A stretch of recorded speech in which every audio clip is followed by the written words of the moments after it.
नमो भो देवः पितरश्च तर्पणाविधौ नाहं क्षमक्षम्यताम् यत्र क्वापि निषद्य यादव कुलोत्तमस्य कंसद्विषः स्मारं स्मारमघं हरामि तदलं मन्ये कि मन्ये न मे। हे मेरे त्रिकाल प्रार्थनाओं तुम्हारी जय हो। हे स्नान तुम्हें प्रणाम है। हे देव पितृगण, अब मैं आप लोगों के लिए तर्पण करने में असमर्थ हूँ। अब तो जहाँ भी बैठता हूँ यादव कुलवंशी कंस के हंता श्री कृष्ण का ही स्मरण करता हूँ और इस तरह मैं अपने पापों में बंधन से मुक्त हो सकता हूँ। मैं सोचता हूँ कि यही मेरे लिए पर्याप्त है। वैदिक रस्में तथा अनुष्ठान तथा त्रिकाल संध्या प्रातः कालीन स्नान पितृ तर्पण आदि नव दीक्षितों के लिए अनिवार्य है, किंतु जब कोई पूर्णतया कृष्ण भावना भावित हो और कृष्ण की दिव्य प्रेमा भक्ति में लगा हो तो वह इन विधि विधानों के प्रति उदासीन हो जाता है, क्योंकि उसे पहले ही सिद्धि प्राप्त हो चुकी होती है। यदि कोई परमेश्वर कृष्ण की सेवा करके ज्ञान को प्राप्त होता है तो उसे शास्त्रों में वर्णित विभिन्न प्रकार की तपस्याएं तथा यज्ञ करने की आवश्यकता नहीं रह जाती। इसी प्रकार जो यह नहीं समझता कि वेदों का उद्देश्य कृष्ण तक पहुंचना है और अपने आप को अनुष्ठानादि में व्यस्त रखता है, वह केवल अपना समय नष्ट करता है। कृष्ण भावना भावित व्यक्ति शब्द ब्रह्म की सीमा या वेदों का तथा उपनिषदों की परिधि को भी नाम जानते हैं। ओम अज्ञानतिमिरान्धस्य ज्ञानाञ्जनशलाकया चक्षुरुन्मिलितं येन तस्मै श्रीगुरुवे नमः। श्रीचैतन्यमनोभीष्टं स्थापितं येन भूतले स्वयं रूप कदा मह्यं ददाति स्वपदान्तिकम्। वन्देऽहं श्रीगुरु श्रीयुतपदकमलं श्रीगुरुन् वैष्णवांश्च श्रीरूपं साग्रजातं सहगणा रघुनाथान्वितं तं सजीवं साद्वैतं सावधूतं परिजनसहितं कृष्ण चैतन्यदेवं श्रीराधा कृष्ण पादान् सहगणा ललिता श्रीकृष्णान्वितंश्च। हे कृष्ण करुणा सिन्धु दीनबन्धो जगत्पते गोपेश गोपिकान्त राधाकान्त नमोस्तुते। भक्त कांचन गौरांगी श्रीराधे वृंदावनेश्वरी वृषभानुसुते देवी प्रणमामि हरिप्रिये। वाञ्छाकल्पतरुभ्यश्च कृपा सिन्धुभ्येव च पतितानां पावनेभ्यो वैष्णवेभ्यो नमो नमः।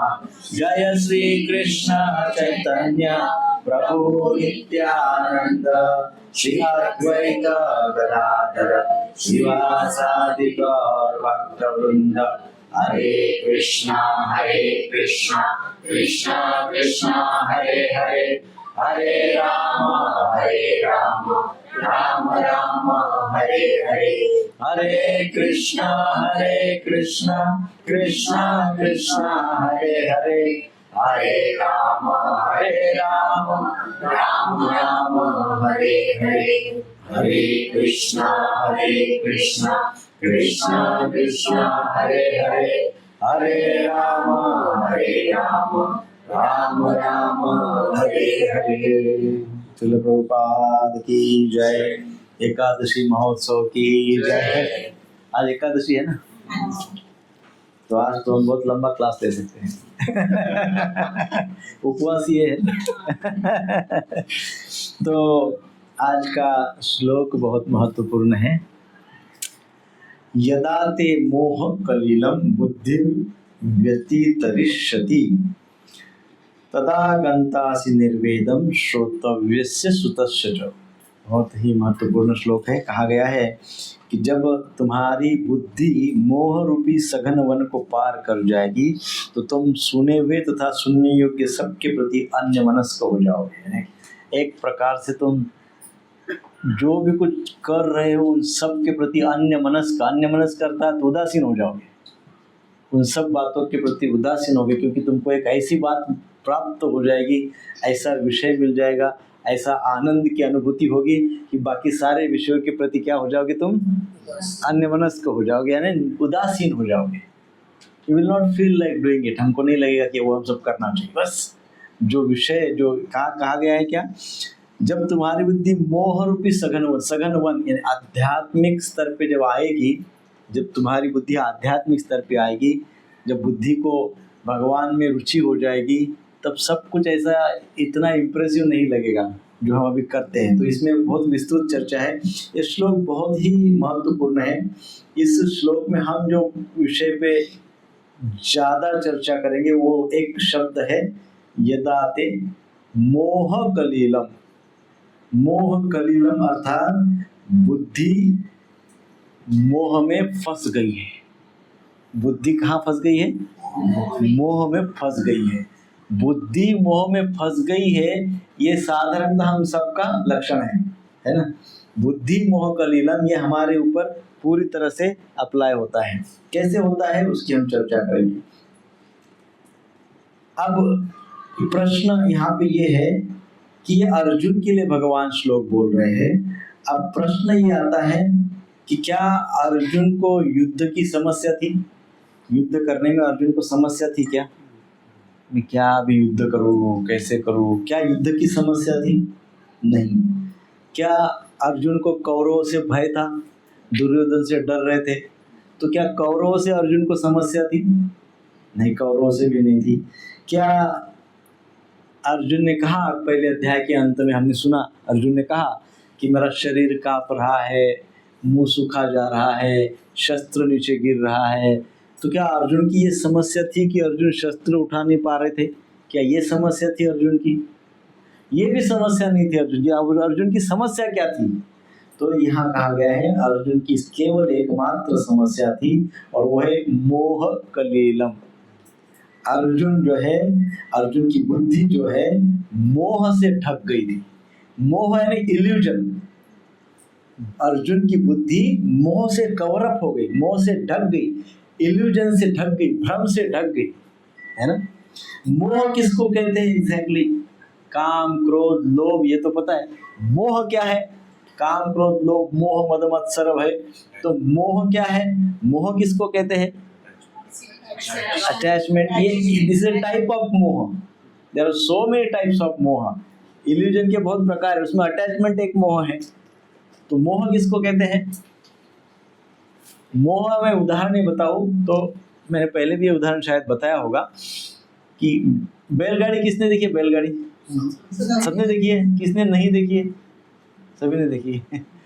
तो बैलगाड़ी सभी ने देखी है। गर्मी के दिनों में बैलगाड़ी चलती है, गांव में देखा होगा दृश्य, आप देखो बैलगाड़ी चल रही है। अब एक कुत्ता होता है, उसको भी एक जगह से दूसरी जगह जाना होता है ना। उसको भी एक जगह से दूसरी जगह जाना होता है, लेकिन भयंकर धूप होती है, बहुत तेज धूप होती है। तो कुत्ता बड़ा होशियार होता है, वो क्या करता है? वो बैलगाड़ी के नीचे चलता है। देखा कभी आपने ऐसे? बैलगाड़ी चल रही है और कुत्ता बैलगाड़ी के नीचे नीचे चल रहा है, बढ़िया, उसका जर्नी सुखद हो रहा है ना, छांव मिल रही है उसको, तो चल रहा है। चलते चलते कुत्ते को ऐसा लगने लगता है कि बैलगाड़ी वही खींच रहे हैं। लगता है ना, चलते चलते उसको ऐसे लगता है कि जो बैलगाड़ी है ये कौन खींच रहा है? वही खींच रहा है, ऐसे लगता है उसको। इसको बोलते हैं मोह। This is the definition of मोह। तो हम उसकी विस्तृत चर्चा करेंगे। सो अर्जुन को केवल एक ही समस्या थी और वो समस्या थी इल्यूजन। अर्जुन जो है मोहित हो गए अपने रिश्तेदारों को, मित्रों को, सखाओं को, है ना, सगे संबंधियों को देखकर अर्जुन मोहित हो गए। और ये समस्या बड़ी थी, मोहित होना बहुत बड़ी समस्या थी। इसलिए भगवान ने क्या किया? भगवान ने अर्जुन की उस परिस्थिति को नहीं बदला है ना। भगवान ने अर्जुन की परिस्थिति को नहीं बदला। अच्छा अर्जुन तुम मोहित हो गए हो, कोई बात नहीं, चलो चलो हम लोग चौपाटी जाएंगे। ऐसे नहीं बोले भगवान।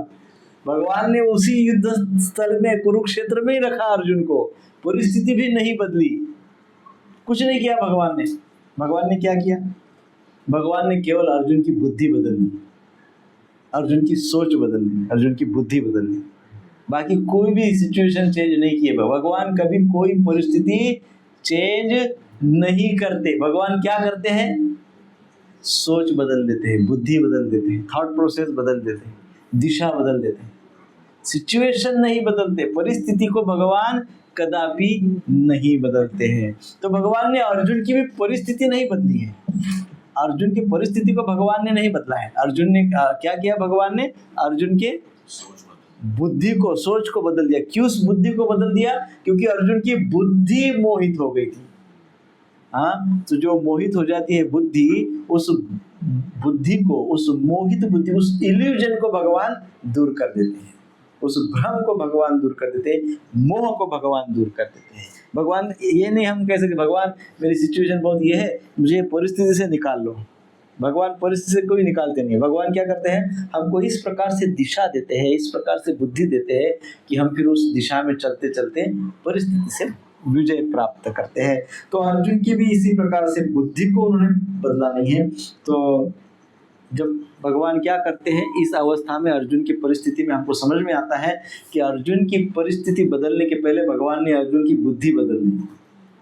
तो हमारे लिए भी भगवान ऐसा ही करते हैं। क्या करते हैं, हमारी परिस्थिति बदल करने के पहले क्या करते थे भगवान, हमारी कॉन्शियस, हमारी बुद्धि बदल देते हैं, हमारी सोच बदल देते हैं। ये भगवान का काम करने का तरीका है। भगवान इमीडिएट सिचुएशन को नहीं चेंज करते हैं, भगवान पहले हमारे सोच को चेंज करते हैं, पहले हमारे बुद्धि को चेंज करते हैं, पहले हमारे थॉट प्रोसेस को चेंज करते हैं, फिर परिस्थितियों को चेंज करते हैं। अर्जुन के साथ भी ऐसे ही कहा गया है। सो हमने अभी तक क्या देखा है, ये दूसरे अध्याय में 47 श्लोक से 2.47 में भगवान ने बोला था कर्म करो, क्या बोला था, फिर 48 में बताया था समत्व, समान बुद्धि रखो, है ना, बुद्धि समान रखो। फिर 49 में बुद्धि योग के विषय में चर्चा की थी और कहा था कि बुद्धि योग को ग्रहण करो, बुद्धि को प्राप्त करो, भगवान ने कहा था 49 में। 50 और 51 में जो हम कर्म करते हैं, जो भी हमारे कर्तव्य कर्म है, रोज जो हम कर्म करते हैं, वो हमारे सारे कर्तव्य कर्मों को कैसे भक्ति में बदला जाए, उसको भक्ति में कैसा बना दे सारे कर्मों को, वो चर्चा किसमें की थी, 50 एंड 51 में। और 52 में अभी भगवान बोल रहे हैं कि किस प्रकार से मोह को दूर कर सकते हैं, है ना। तो मोह कलिलम ये शब्द जो है, ये पूरे श्लोक का, it's heart of the whole श्लोक, पूरे श्लोक का हृदय है ये शब्द। कौन सा, मोह कलिलम। सो मोह क्या है, मोह का अर्थ क्या होता है, तो मोह का अर्थ, मोह अर्थात अज्ञान भी नहीं है। कभी ऐसा भी नहीं समझना है कि मोह अज्ञान, अज्ञान भी नहीं है। मोह अर्थात अटैचमेंट भी नहीं है, मोह अर्थात भूल जाना भी नहीं है। मोह अर्थात है गलत वस्तु को सही समझना, गलत बात को सही समझना और सही बात को गलत समझना। मोह का अर्थ क्या होता है, गलत बात को सही मान लेना, है कि नहीं, और सही बात पे ध्यान ही नहीं देना, गलत बात को सही मान लेना। प्राय जो मोहित होते हैं वो गलत बात को सही समझ लेते हैं। जैसे अर्जुन की अवस्था देखो, गलत था। क्या गलत था, अर्जुन कौरवों के पक्ष में बोल रहे थे, कौरवों के पक्ष में बोलना गलत था। कौरवों के पक्ष में बोल रहे थे ना, अर्जुन बोले तो मेरे भाई है, मैं कैसे इनको मारूं, बात तो गलत थी, गलत बात थी ना, लेकिन अर्जुन उसको सही मान रहे थे। अर्जुन उस बात को सही मान रहे थे कि नहीं, यद्यपि गलत है कि क्या है, जो भी है, लेकिन वो तो क्या है, मेरे लिए सही है। तो गलत बात को सही मानना अर्थात मोह। तो अपने जीवन में ऐसा कभी हुआ है क्या, कभी हमारे जीवन में ऐसा हुआ है कि गलत बात को हमने सही मान लिया? कितनी बार हुआ होगा?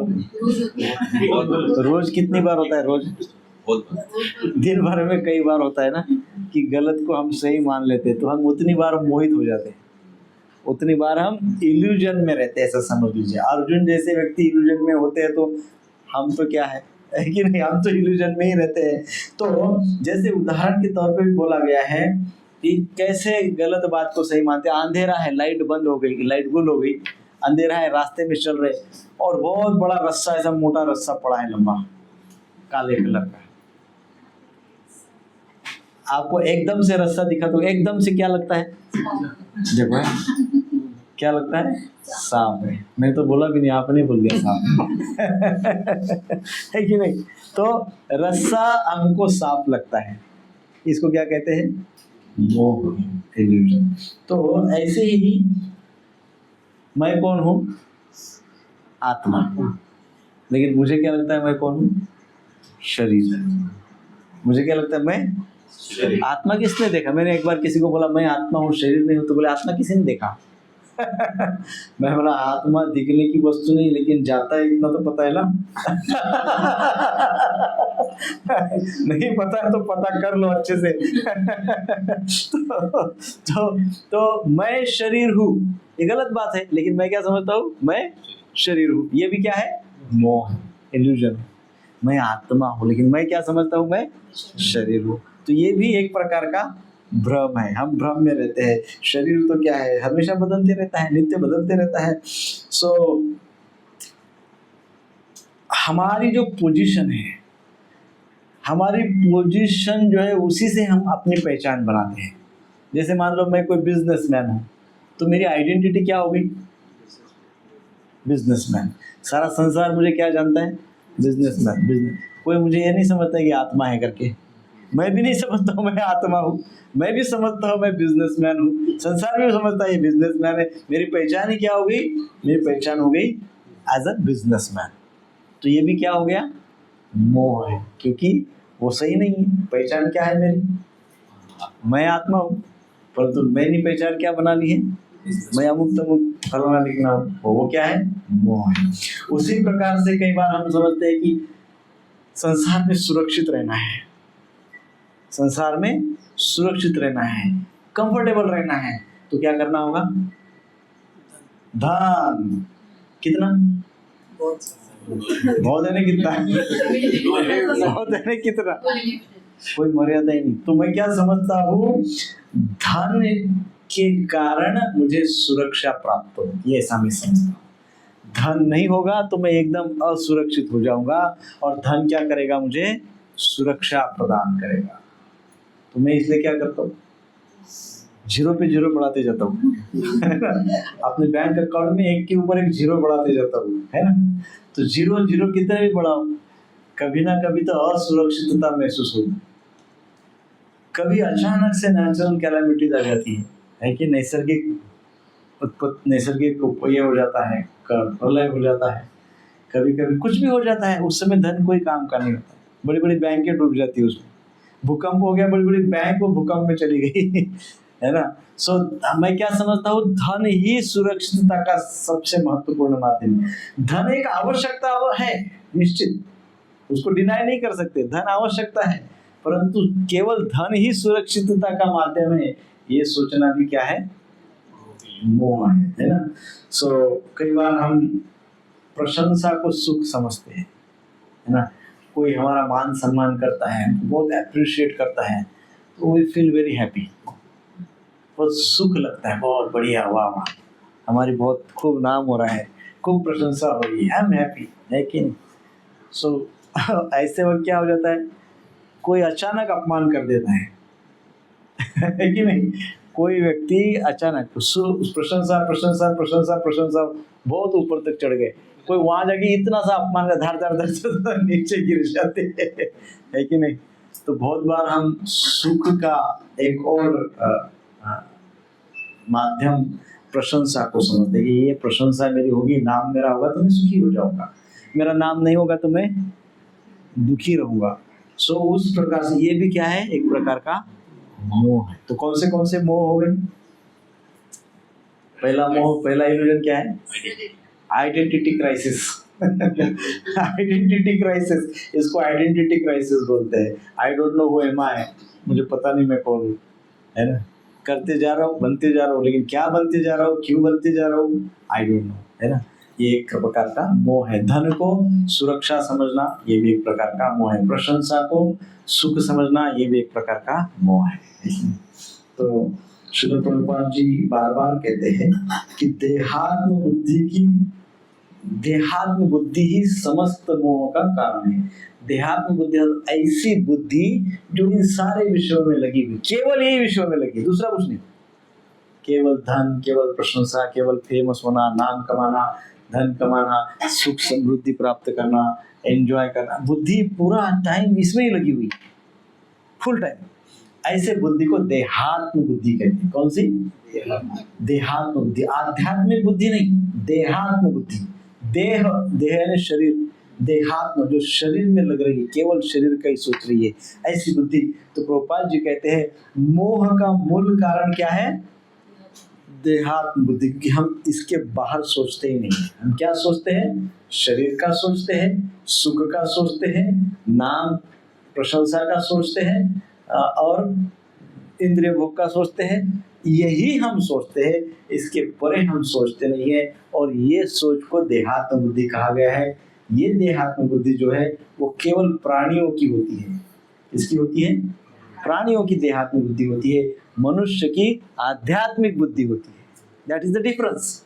मनुष्य की बुद्धि आध्यात्मिक होती है, प्राणियों की बुद्धि देहात्म होती है। मटेरियल इंटेलिजेंस बोलते हैं उसको।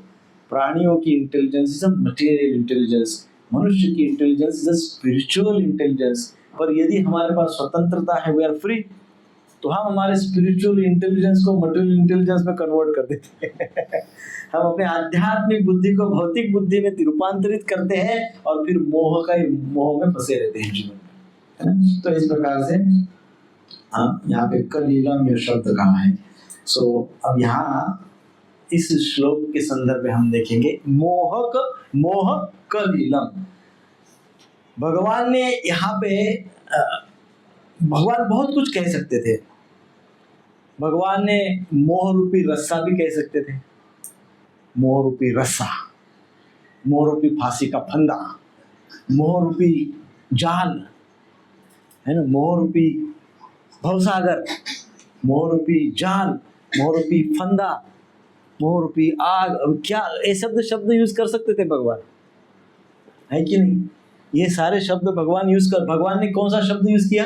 कलीलम। कलीलम, कलीलम इस शब्द का अर्थ होता है दलदल। दलदल समझते हैं ना? कलीलम अर्थात दलदल। भगवान ने कलील ही शब्द का प्रयोग क्यों किया? कलील शब्द का क्यों प्रयोग किया है, बाकी सारे शब्दों का प्रयोग क्यों नहीं किया? क्योंकि आपको दलदल की सबसे बड़ी विशेषता क्या है पता है? जितना व्यक्ति जोर लगाएगा उतना वो फंसता जाएगा। जितना उसके बाहर निकलने के लिए जोर लगाएगा उतना दलदल में और अंदर फंसते जाएगा, है कि नहीं? ऐसा है। सो भगवान दलदल शब्द प्रयोग कर रहे हैं। दलदल का अर्थ यहाँ पे क्या होता है? भगवान बोल रहे हैं दलदल से बल लगाकर जीतना असंभव है। दलदल से बल लगाकर बाहर निकलना लगभग इम्पॉसिबल है, नॉट पॉसिबल। बल लगाकर दलदल के बाहर कोई नहीं आ सकता, उल्टा अंदर वो खींचते जाती है, फंसते जाता है, धंसते जाता है। सो हमारी स्थिति क्या है? हम मोह रूपी दलदल में फंस गए। मोह रूपी फंदा नहीं लगाया हमने, मोह रूपी जाल नहीं लगाया हमको, मोह रूपी दलदल। दलदल का अर्थ आप समझ के क्या हो गया? इस मोह से हम जितना बाहर निकलने का बलपूर्वक प्रयास करेंगे उतना क्या होगा? और मोह में फंसते जाएंगे। जितना निकलने का प्रयास करेंगे उतना ज्यादा और फंसते जाएंगे। सो जैसे उदाहरण, हमारी बहुत सारी कामनाएं, बहुत सारी इच्छाएं हैं, ये चाहिए, वो चाहिए, वो चाहिए, सुख चाहिए, शांति चाहिए, बहुत कुछ चाहिए। पर मुझे क्या नहीं चाहिए वो बोलो, सब चाहिए। और ये सारी जो चाहत है, ये चाहत, ये कामनाएं कितनी है? अनंत है। फिर भी कामनाएं मान लो पूरी हो गई, चलो फॉर्चुनेटली कामनाएं पूरी हो गई। भगवान को तरस आ गया, बोले अभी इतने हजारों करोड़ों वर्षों से कामनाएं लेके चल रहा है, इच्छाएं लेके चल रहा है, चलो अभी इच्छा इसकी पूरी कर देते हैं। भगवान ने मान लो इच्छा पूरी कर दी, फिर क्या होगा? फिर नई इच्छा आएगी, फिर नई इच्छा। पहले साइकिल पे आता था, फिर स्कूटर पे आने लगा। स्कूटर पे आया तो भगवान को बोला भगवान कार चाहिए, बारिश वगैरह में स्कूटर पे जाना मुश्किल है। तो फिर भगवान बोले बहुत दिनों से परेशान है, चलो कार दे देते हैं। कार दे दिए। तो भाई अब एक कार ले लिया, कार से आना जाना शुरू हो गया। फिर कुछ दिन बाद BMW चाहिए। ये कार तो बहुत पुरानी हो गई है ना, फिर BMW आ गई, तो अभी नया कौन सा आ गया? कुछ साल 2 साल हो गए, अभी मुझे वो कार चाहिए। अच्छा वो भी कार मिल गई, बोले एक कार से काम नहीं होता, परिवार में 3 लोग हैं, 3 तो कार चाहिए कम से कम, है ना। तो फिर 3 कार आ गई, फिर 3 कार आ गई, तो ऐसे लगने लगा कि कभी कभी गेस्ट आते हैं, कभी बड़े दूर लॉन्ग ड्राइव में जाना होता है तो बड़ी कार चाहिए। फिर बड़ी कार ले ली, फिर करते करते 10-15 कार ले ली, है ना। इतने सारी कार ले ली, कामनाएं भी फिर भी पूरी नहीं हुई। इतना सब होने के बाद ये मालूम पड़ा कि यहाँ से दिल्ली जाना है, यहाँ से पुणे जाना है, तो कार से तो 4 घंटा लगता है, 5 घंटा लगता है।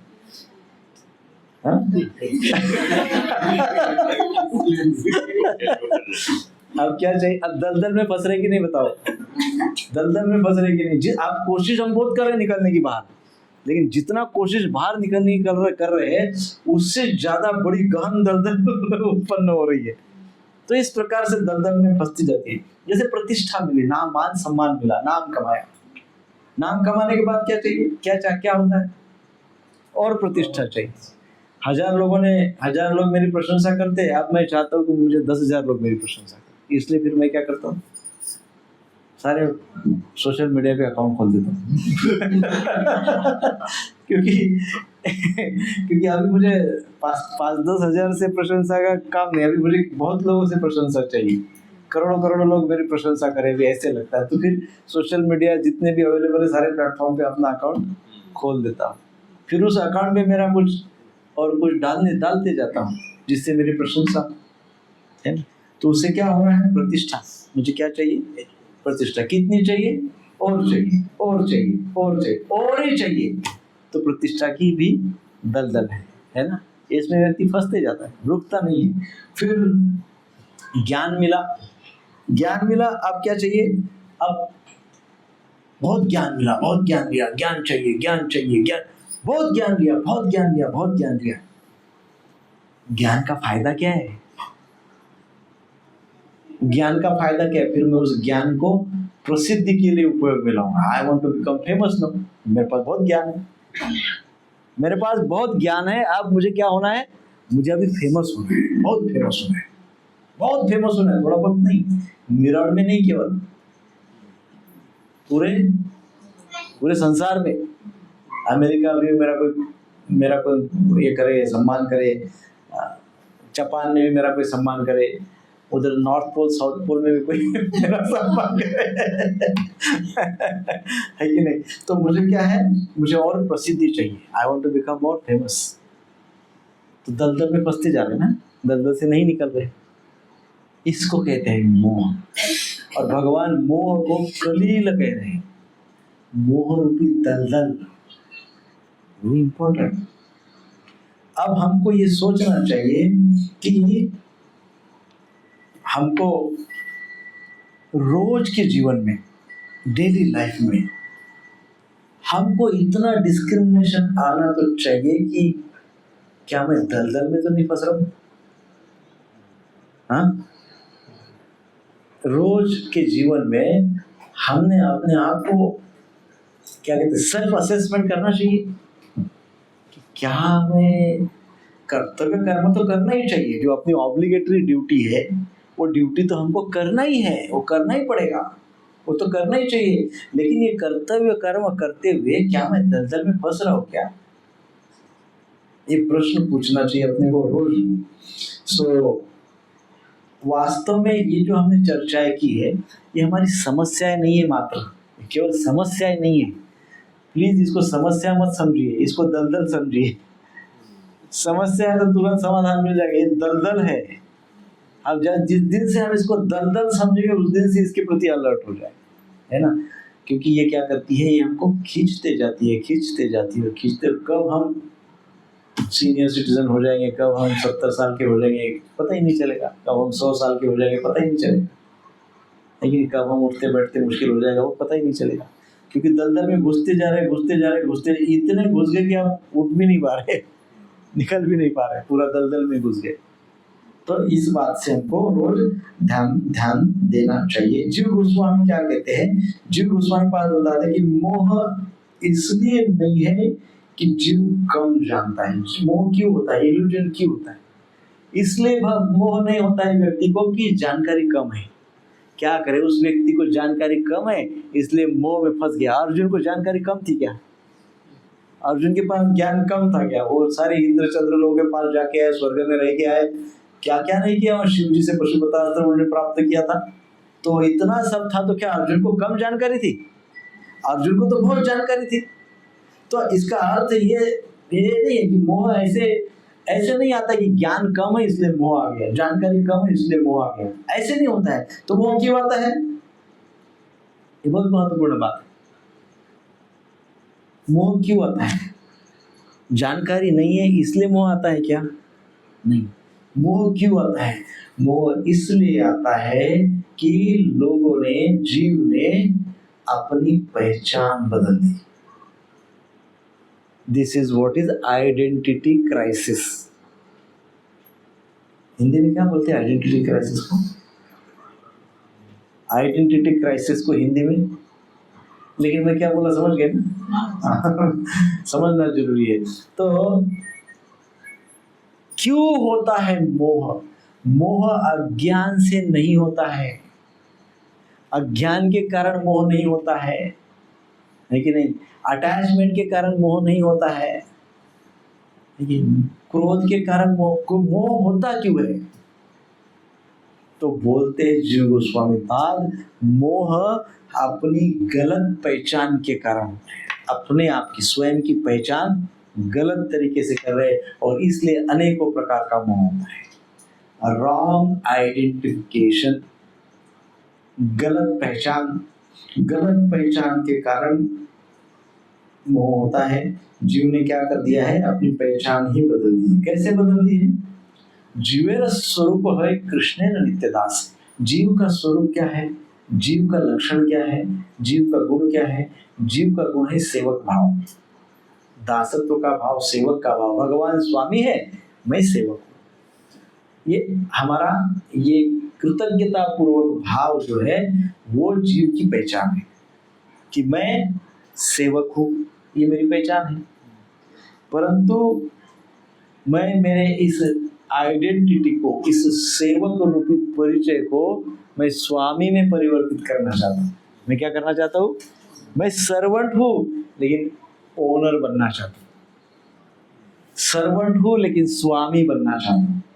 मैं भगवान के इस प्रचंड जो क्रिएशन है, ये जो इतना सारा कुछ भगवान ने क्रिएट किया हुआ है, इतनी बड़ी भगवान की जो शक्तियाँ हैं, इतने बड़े जो भगवान हैं, उन सबका मैं क्या हूँ? सेवक, दास हूँ। लेकिन मैं थोड़ा बहुत ज्ञान मुझे आ जाता है, थोड़े बहुत किताबें मैं पढ़ लेता हूँ, कुछ ग्रेजुएशन, पोस्ट ग्रेजुएशन, पीएचडी वगैरह कर लेता हूँ, और जैसा ये थोड़ा बहुत मैं पढ़ लेता हूँ, सबसे पहले मैं बोलता हूँ भगवान नहीं। कितना पढ़ा मैंने? 5-25 किताबें पढ़ ली। कितनी? 25 किताबें केवल पढ़ ली। इतना पढ़ने मात्र से मैं क्या बोलने लग गया? भगवान है ही नहीं। भगवान ने क्या किया? सूर्य, चंद्र, तारे, आसमान, अंतरिक्ष, पृथ्वी, जल, वायु, आकाश, इतना सब बनाया बिना किताब पढ़े। बिना किताब पढ़े। और मैंने 5-10 किताबें पढ़ ली, मैं सबसे पहले क्या बोलता हूँ? भगवान ही नहीं है, जो कुछ भी है वो मैं ही हूँ, है ना? तो ये इसको भी मोह कहते हैं। तो भगवान इस बात को इस श्लोक में दलदल कह रहे हैं। ये दलदल में फंसा हुआ है। दलदल में फंसा हुआ व्यक्ति दौड़ नहीं सकता है। दौड़ सकता है? वो निकल ही नहीं सकता है, दौड़ेगा क्या? दलदल में फंसा हुआ व्यक्ति दौड़ नहीं सकता है। उसी प्रकार से इल्यूजन में, मोह में फंसा हुआ व्यक्ति यश, सक्सेस की ओर चल नहीं सकता है। He cannot become successful. वो यश की ओर, सफलता की ओर चल नहीं सकता, वो धर्म की ओर चल नहीं सकता, वो डिसीजन पावर की ओर चल नहीं सकता, वो निर्णय नहीं ले सकता। अर्जुन निर्णय ले पा रहे अभी? नहीं ले पा रहे, थक गए, हार गए, कांप रहे, मुंह सूख गया है, हाथ से शस्त्र गिर रहे, बैठ गए,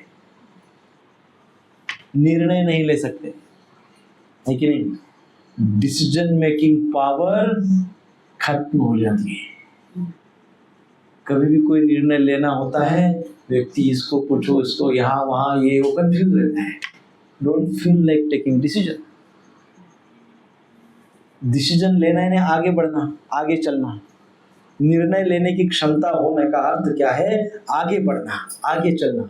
लेकिन दलदल में फंसा हुआ आदमी आगे नहीं चल सकता, है ना? जो दलदल में फंसा हुआ है वो आगे चल नहीं सकता है, दौड़ नहीं सकता है। तो इसलिए मोह क्या करता है? व्यक्ति को फंसा के रखता है। सो अर्जुन की अवस्था समझेंगे। अर्जुन निर्णय नहीं ले पा रहे हैं। देख रहे हैं आप, अर्जुन अभी निर्णय ले नहीं पाए। कभी बोल रहे युद्ध करूंगा, कभी तो अर्जुन कृष्ण को बोले, अर्जुन चलो, और कृष्ण मेरा रथ दोनों सैनिकों के बीच में ले चलो, मैं भी देखता हूँ किसकी हिम्मत है मुझसे युद्ध करने की। कभी तो ऐसा बोल रहे, और जब वहां चले गए, पहुंच गए, तो बैठ गए, शस्त्र गिर गए, थक गए, हार गए। मतलब हार गए इन द सेंस फ्रस्ट हो गए, निर्णय ही नहीं ले पा रहे। क्या करूं अभी? निर्णय नहीं ले पा रहे। क्यों हो रहा है ऐसा? मोह रूपी दलदल में फंस गए। तो ऐसा कभी हमारे साथ होता है क्या?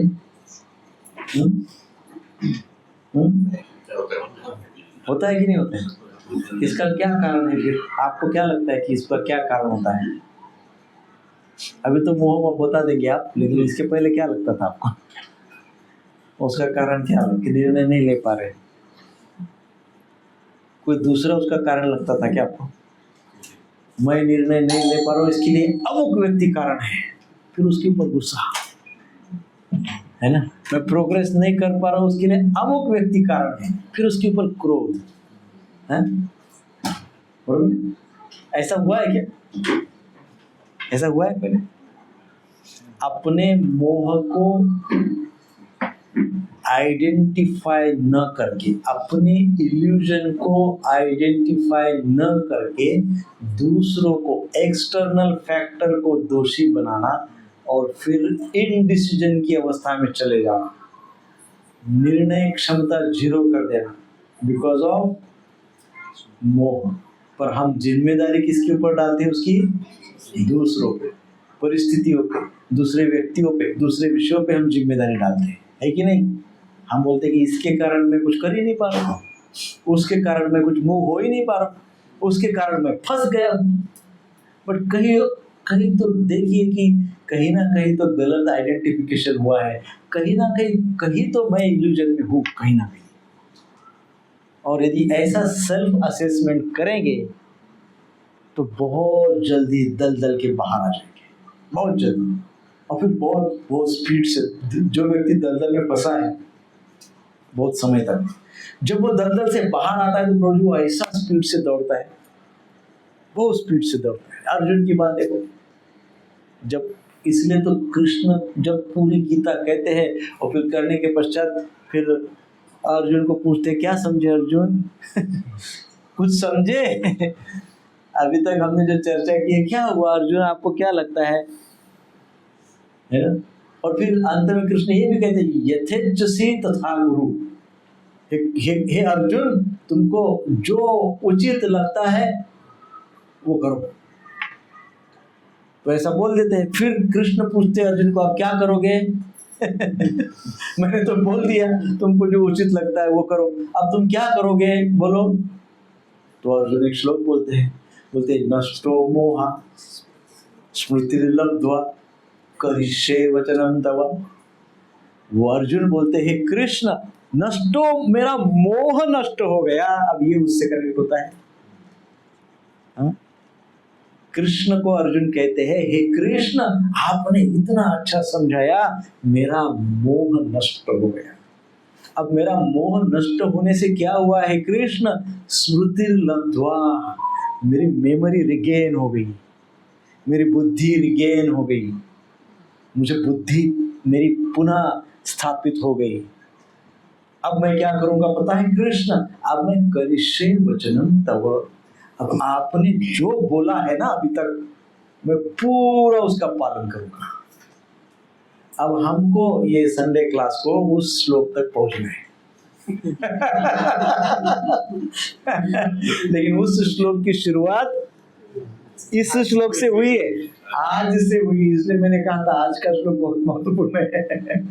उस श्लोक की शुरुआत इस श्लोक से शुरू होती है, आइडेंटिफिकेशन, आइडेंटिफाई, है ना। अपनी आइडेंटिटी को समझे, है ना। अपने परिस्थिति को दोष न दे, अपने अपने आप को समझे और देखे कि कौन से दलदल में मैं फंसा हुआ हूँ। बहुत सारी प्रकार के दलदल हैं, कौन से दलदल में फंसा हूँ, कौन से मोह में फंसा हूँ। अर्जुन की समस्या क्या थी? अर्जुन की समस्या ज्ञान नहीं थी कि अजय अर्जुन को ज्ञान ही नहीं था इसलिए ऐसा भ्रष्ट हो गया, ऐसा था क्या?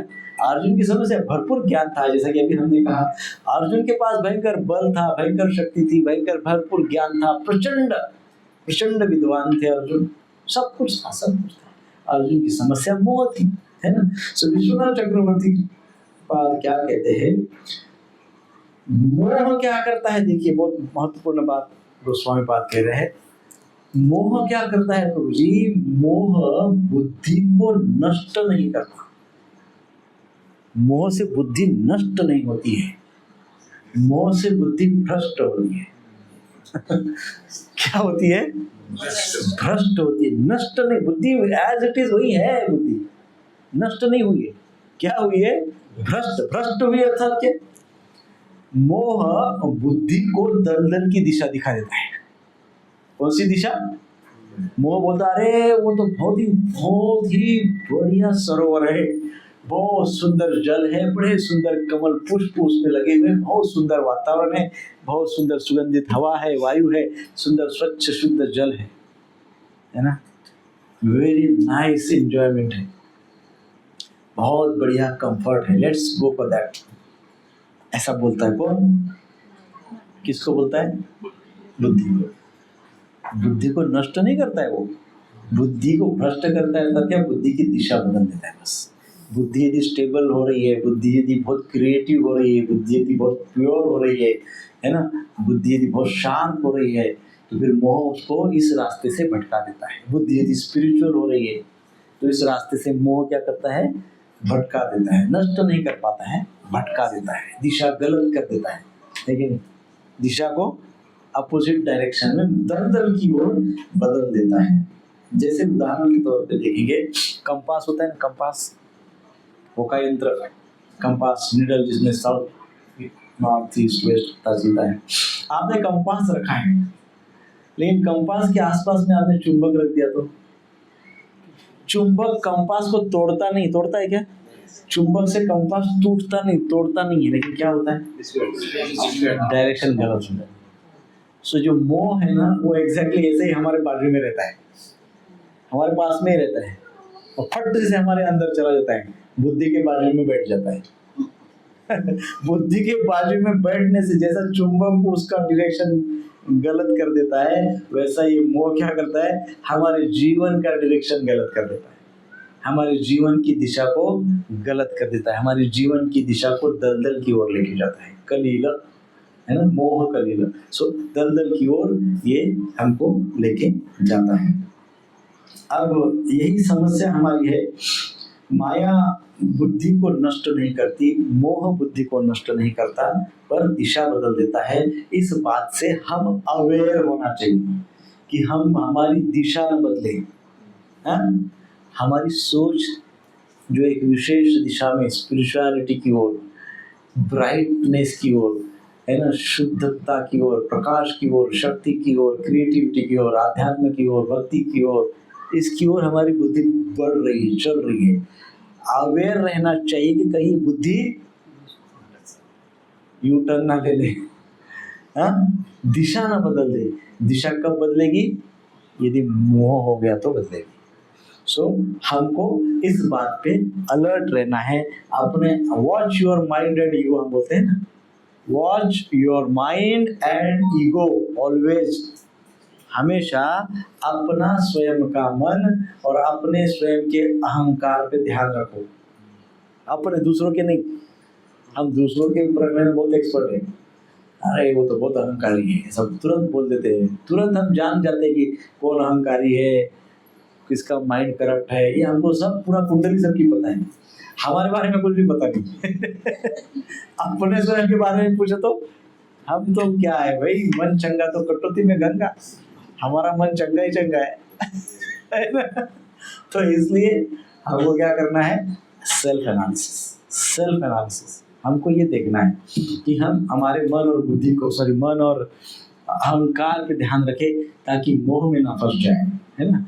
मोह हमको, हमारे बुद्धि को दलदल में ना ले जाए, इस बात से अवेयर रहना चाहिए। क्योंकि यदि एक बार हम उस दलदल की ओर चलना शुरू करेंगे, एक बार उस दलदल का स्वीकार करेंगे, एक बार हम उसमें प्रवेश कर लेंगे ना, ट्राई टू अंडरस्टैंड दिस, यदि हम उसमें एक बार प्रवेश कर लिए, एंट्री कर लिए दलदल में हमने एक बार, तो दलदल की विशेषता क्या है? दलदल की विशेषता क्या है? बाहर नहीं आ पाए, बाहर जल्दी नहीं आ पाए।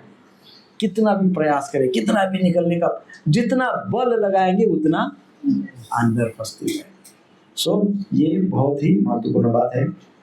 इसलिए सनातन गोस्वामी पाद ने महाप्रभु को प्रश्न पूछा था, मैं कौन हूँ? सबसे पहला प्रश्न पूछा था, हे भाई महाप्रभु प्लीज बताइए कि मैं कौन हूँ।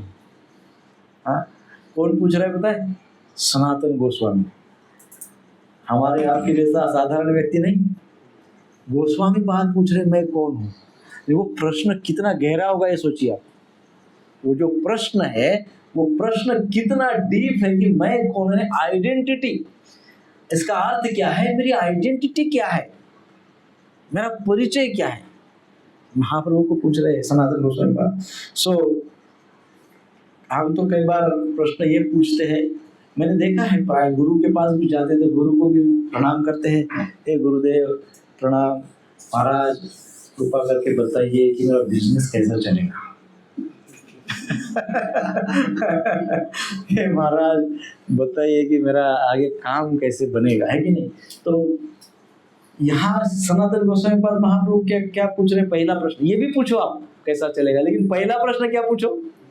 कौन हूँ, मुझे बताइए, मेरी आइडेंटिटी क्या है। भगवान ने भगवद गीता में तो बताया ही है ना? तो पहला प्रश्न है, बाकी के प्रश्न बाद में, बाकी के प्रश्न बाद में। पहला प्रश्न क्या आता है, मैं कौन हूँ? सनातन गोस्वामी ने पूछा, उन्हें ये नहीं पूछा कि मैं राजा कब बनूंगा, मैं किंग कैसे बनूंगा, ये सब नहीं पूछा। उन्हें पूछा मैं कौन हूँ, मैं क्यों हूँ, और अब मुझे आगे क्या करना है, मेरे जीवन का पर्पस क्या है, उद्देश्य क्या है, what is the purpose of my life, ठीक है नहीं? सो जब तक ये प्रश्न का हल नहीं होता, जब तक इस प्रश्न के उत्तर नहीं मिलता, कौन से प्रश्न का? मैं कौन हूँ पहला प्रश्न, मैं क्यों हूँ दूसरा प्रश्न, और मेरे जीवन का उद्देश्य क्या है तीसरा। जब तक ये तीन प्रश्न का क्लियर उत्तर नहीं मिलता, तब तक जो है जीव जो है मोह में ही फंसा रहेगा, तब तक जीव मोह के बाहर कभी नहीं आएगा। यदि कोई इस प्रश्न की, जीवन की इस प्रश्न को हल नहीं करता है, तो फिर मोह रूपी दलदल से बाहर निकलना बहुत ही कठिन है, ऐसे भगवान इस श्लोक में बताना चाहते हैं। यदि आज आपसे कोई पूछे, क्या पूछे, आप कौन है?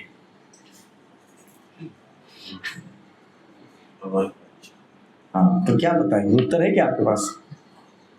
आप कौन है? आपके पास उत्तर है सबके पास? अभी दूसरा अध्याय खत्म होते आ रहा। कौन है?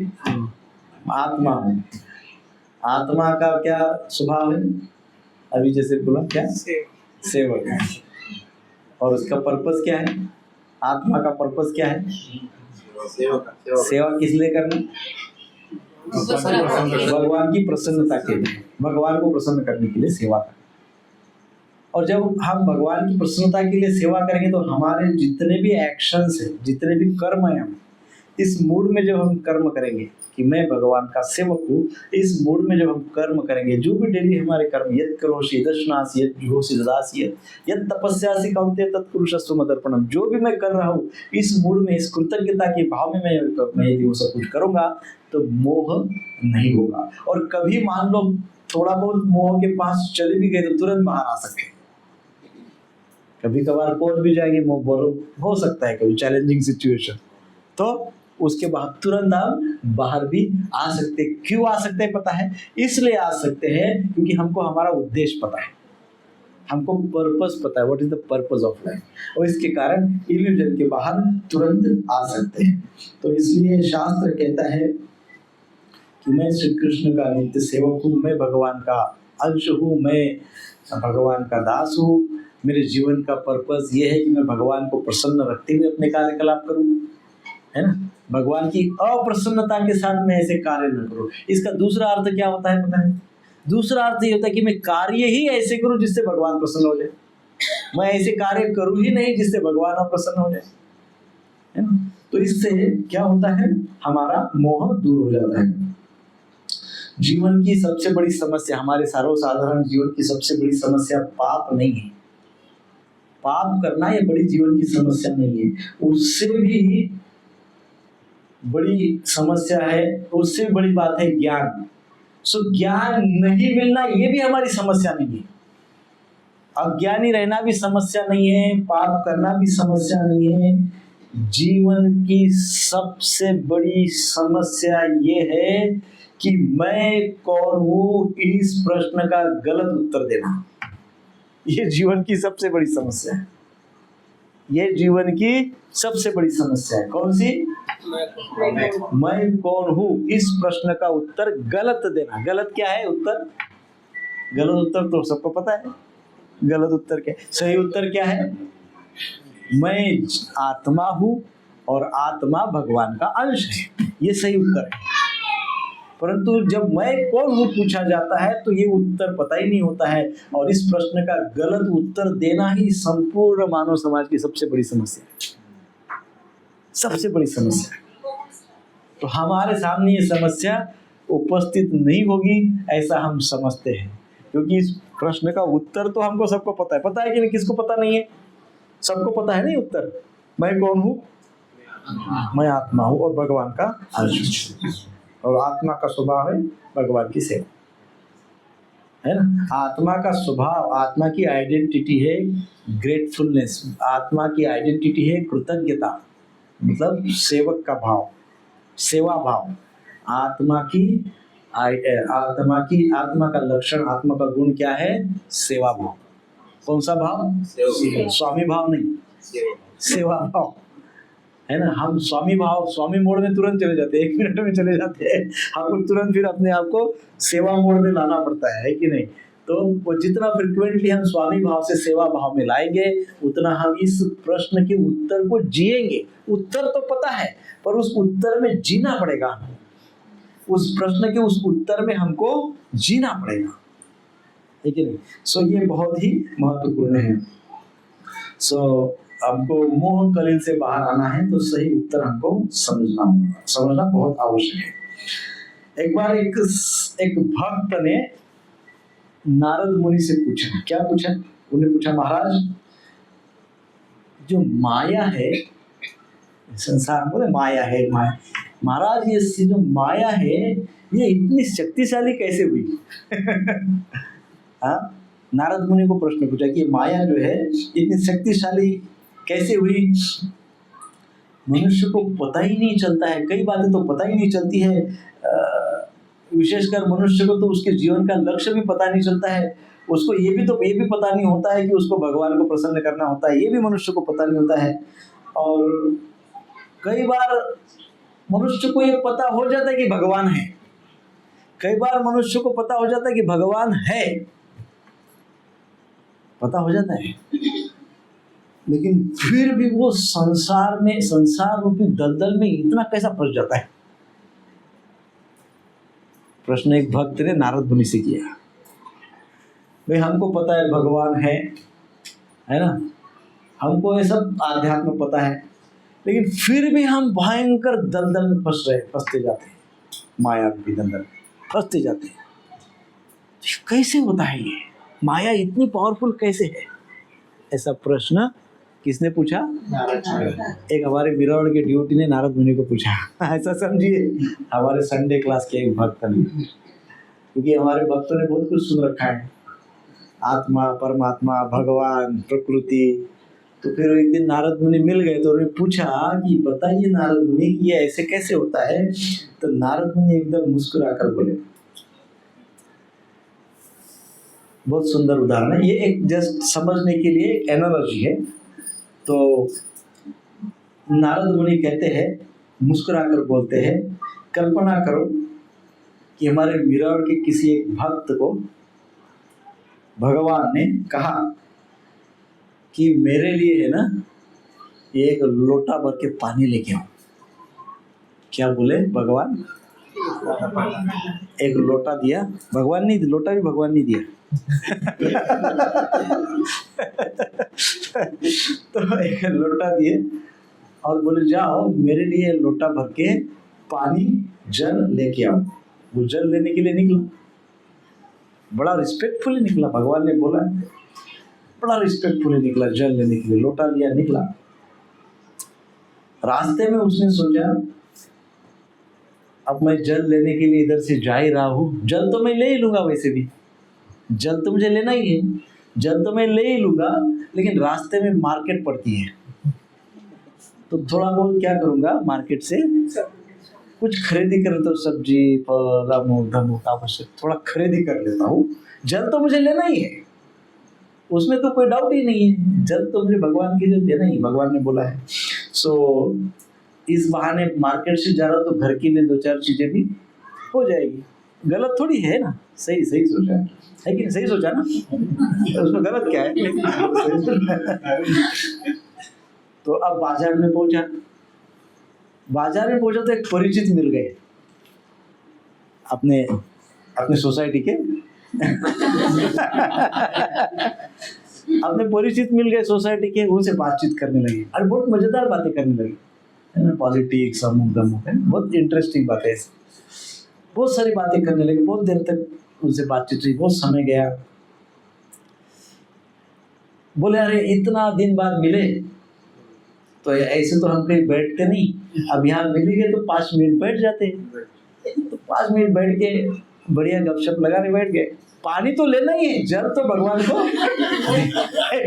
उसमें कोई संशय थोड़ी है, उसमें कोई डाउट, जल तो भगवान को देना ही है, लोटा भी है, भगवान को जल देना ही है कि नहीं? फिर क्या हुआ? फिर उसने सोचा 5 मिनट बैठा है और 5 मिनट से क्या जाता है, 5-10 मिनट ही तो बातचीत किया, और 5-10 मिनट भी करता हूँ तो उससे क्या फर्क पड़ता है, जल तो लेना ही है। फिर 5 मिनट में कुछ होने वाला नहीं है ऐसा सोच के और वो बैठ जाता है। फिर वो देखता है कि अरे बोलते बोलते 1 घंटा बीत गया है कि बैठे बैठे 1 घंटा बीत गया। फिर अब वो क्या सोचता है, अरे वो सोचता है अरे कृष्ण तो अपने ही है। वो क्या सोचता है, कृष्ण किसके है, अपने ही है ना, अपने, इसलिए तो पानी बोला ना लाने के लिए, वो तो अपने ही है, क्या फर्क पड़ता है। और आधा घंटा क्या बोलता है, आधा घंटा और बैठे तो क्या फर्क पड़ता है। तो इसलिए और आधा घंटा बैठता है, क्योंकि कृष्ण तो अब नहीं है और पानी तो दोनों बातें कंफर्म हो। अब 2 बातें कंफर्म हो गई, कौन सी कृष्ण तो अपने ही है और पानी तो लेना ही है, और आधा घंटा फर्क क्या पड़ता है, लोटा भी है।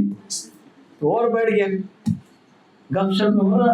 प्रज्वल में तो वैसे ही बहुत निंदा वगैरह इन सब बातों, किसी की निंदा करो तो घंटों बीत जाते, निंदा करने में बड़ी मजा आती है किसी की, तो कोई निंदा चल रही, पॉलिटिक्स चल रहा है मजा हो रहा है एकदम।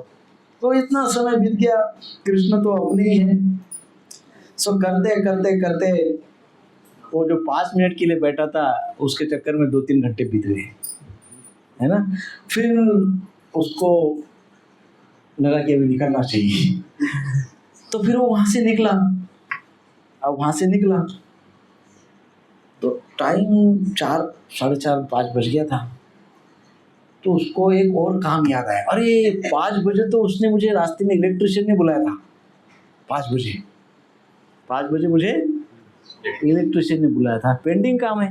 अब यहाँ से घर जा ही रहा हूँ, मार्केट से घर सामान जो खरीद किया वो देने के लिए घर जा ही रहा हूँ, और जो पेंडिंग काम है एक, उसको निपटा देता हूँ, उसको भी निपटा देता हूँ। कृष्ण तो अपने है ही और जल भी अपने को लेना ही है कि नहीं? तो ऐसा करते करते वो पेंडिंग काम के लिए चला जाता है और निपटा देता है। शाम हो जाती है, घर पहुंचता है, सामान रखता है, अचानक लोटे की तरफ ध्यान जाता है है कि नहीं? किसकी तरफ ध्यान जाता है? अरे पानी तो देना भूल गया, भगवान को जल देना भूल गया। लोटे से उसको याद आ जाती है, अरे लोटा ले गया। तो सोचता है, अरे मैं निकला किस लिए था? क्या सोचता है? मैं निकला किस लिए था? क्या सोचता है? मैं निकला किस लिए था और मैंने किया क्या? प्रश्न फिर से एक बार रिपीट कीजिए, मैं निकला किस लिए था और मैंने इसको कहते हैं मोह। दिस इज इल्यूजन, यह है मोह। अरे मैं जन्मा किस लिए था और मैं कर क्या रहा हूं, ये किया क्या? मैं जन्मा किस लिए था, मैंने किया क्या, और मैं कर क्या रहा हूं? बरोबर है कि नहीं? ये कब याद आता है प्रश्न हमको? बुढ़ापे में, एकदम जब कुछ भी नहीं कर सकते तब सोचते कि अब कुछ करेंगे जब कुछ भी नहीं कर सकते तब सोचते कि अब कुछ भगवान के लिए करेंगे। वो भूल गए कि निकले किस लिए थे और कर क्या रहे हैं, किस लिए निकले थे, कर क्या रहे हैं। तो हम ध्यान रहे, मोह हमेशा भगवान से यह नहीं कहता कि मैं आपको छोड़ रहा हूं। यदि हम मोहित हो गए तो हम भगवान को, भाई मैं मोह में हूं और भगवान ने मुझे 1 लोटा भर पानी लेने के लिए बोला, तो मैं मोह के कारण भगवान को ऐसे नहीं बोलूंगा कि मैं नहीं लाता हूं करके। आप समझ रहे ना?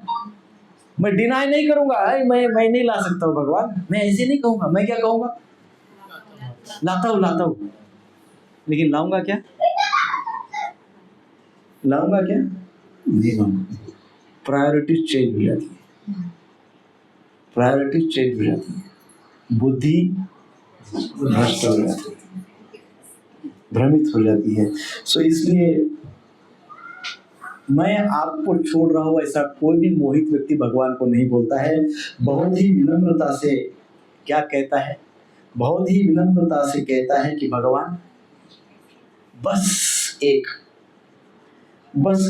ही इतना काम होने दो, मैं आपके पास आ जाऊंगा। आपको पानी चाहिए ना, बस भगवान मेरा इतना एक काम होने दो, मैं पानी लेके आ ही रहा हूं। फिर वो काम हो जाता है, फिर बोलता है भगवान वो काम तो आपने करवा ही दिया है, बस अब ये दूसरा छोटा ही है, ये दूसरा हो जाए ना, फिर मेरे को तो पानी लाना ही है, मैं लेके ही आता हूँ।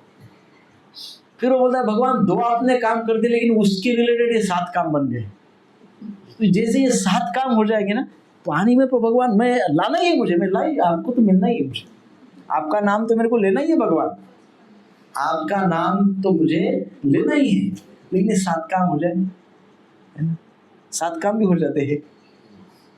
फिर बोलता है भगवान जो 4 साल है ना बहुत इंपॉर्टेंट है, ये 4 साल में ऐसा है, मैं हूँ, मेरा करियर है, बच्चे हैं, बच्चों का एजुकेशन है, ये है, सुबह से शाम तक बहुत एंगेज हूँ, ये 4 साल निकलने दो भगवान, फिर मैं आपका नाम लूंगा।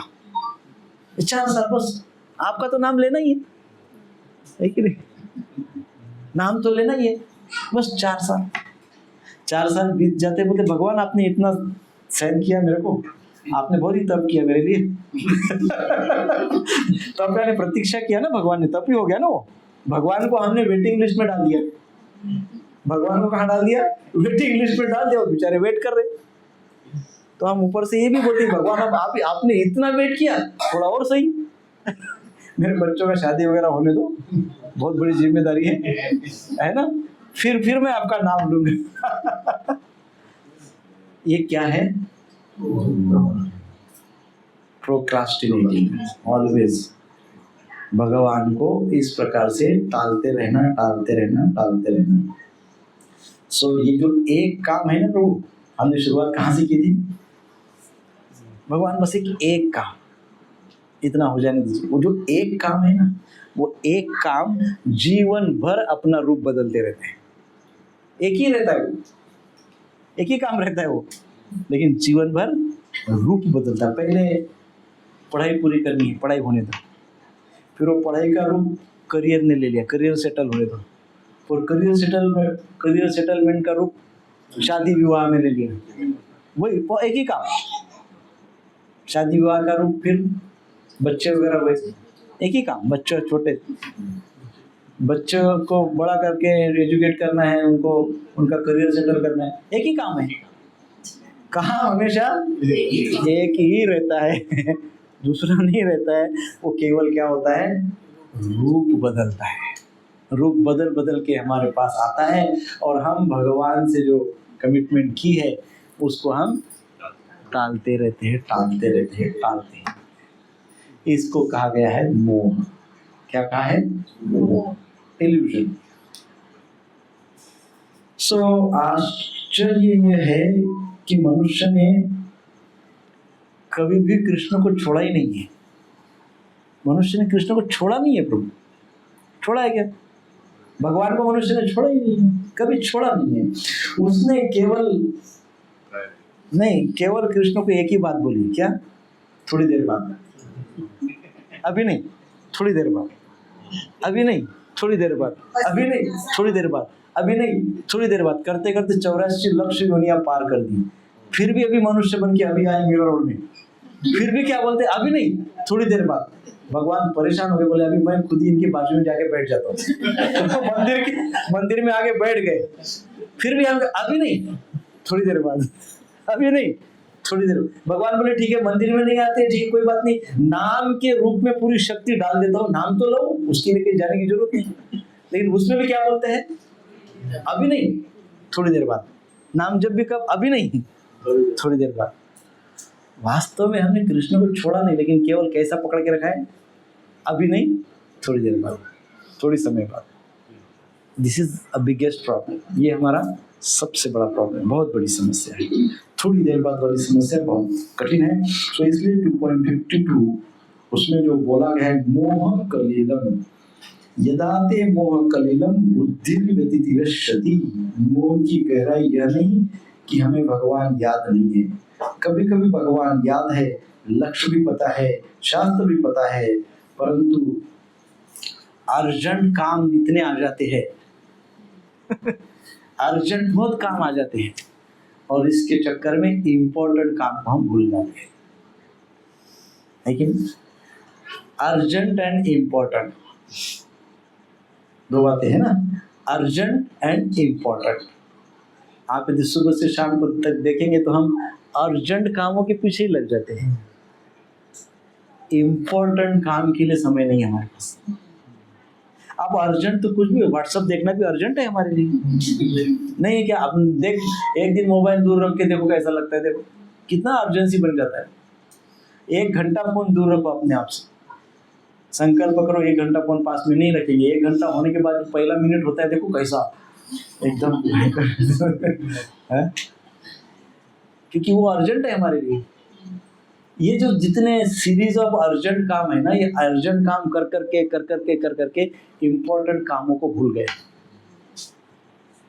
और हमने हर छोटे काम को अर्जेंट बना दिया, हर छोटी बात को अर्जेंसी में डाल दिया। This is urgency, this is urgency, this is urgency. TV देखना अर्जेंसी, सब कुछ अर्जेंसी। लेकिन there are certain urgency, definitely medical urgency होती है, ठीक है, वो अर्जेंसी है, वो समझ सकते हैं। लेकिन हमने हर छोटी बात को बड़ी अर्जेंसी बना दी, और वो इतने अर्जेंसी बनने के कारण इम्पोर्टेंट काम हमारे रह जाएंगे और रह ही जाएंगे, और अंत में हमको पता चलेगा तब इम्पोर्टेंट कामों की इतनी बड़ी लंबी लिस्ट बन जाए। अरे ये इम्पोर्टेंट था, ये रह गया, अरे ये इम्पोर्टेंट था, वो रह गया, अरे वो इम्पोर्टेंट था, वो रह गया। किया क्या? व्हाट्सएप किया, क्या नेटफ्लिक्स किया, और क्या है, वो जो भी है वो सब किया वो सब किया, है ना। या प्रजल्प किया, प्रजल्प यानी अननेसेसरी डिस्कशंस किए, या निंदा नालस्ती, लोगों की निंदा करते बैठे, या पॉलिटिक्स करते बैठे, या गपशप, अननेसेसरी समय बातों में समय बिताया। ये हमको तब अर्जेंट लगा,